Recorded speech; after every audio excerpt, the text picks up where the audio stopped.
জুলাই আগস্টের গণ আন্দোলনের পর থেকে ভারত বাংলাদেশের কথিত বন্ধুত্বে যেন ফাটল ধরেছে। দুই দেশের পাল্টাপাল্টি আমদানি বন্ধের সিদ্ধান্তের মধ্যে নতুন এক ঘোষণা দিল ভারত।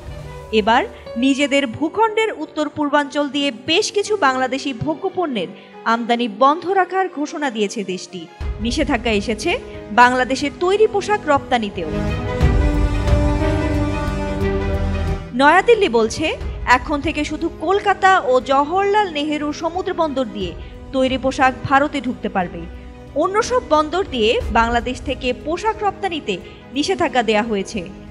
শনিবার ভারতে বাণিজ্য ও শিল্প মন্ত্রণালয় এ সংক্রান্ত নির্দেশনা দিয়েছে।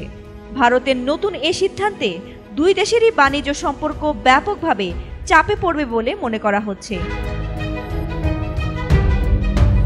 প্রায় এক মাস আগে ভারত থেকে বেনাপোল, ভোমরা, সোনা মসজিদ, বাংলাবান্ধা, বুড়িমারি স্থলবন্দর দিয়ে সুতা আমদানির সুযোগ বন্ধ করে দেয় বাংলাদেশের রাজস্ব বোর্ড বা এনবিআর। অপরদিকে গত 9 এপ্রিল বাংলাদেশ থেকে তৃতীয় কোনো দেশে রপ্তানি পণ্যের ট্রান্সশিপমেন্ট সুবিধা বাতিল করে দেয় ভারত।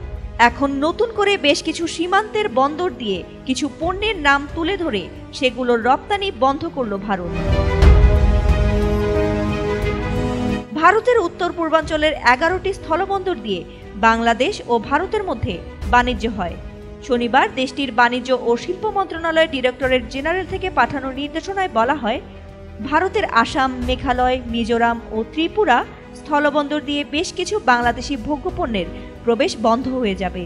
এ তালিকায় রয়েছে বিভিন্ন ধরনের পানীয়, চিপস, কনফেকশনারি, বেকারি বা স্ন্যাক্সের মতো প্রক্রিয়াজাত খাবার, সুতা কিংবা সুতার বর্জ্য, প্লাস্টিক ও পিভিসির তৈরি বিভিন্ন জিনিসপত্র এবং কাঠের আসবাবপত্র।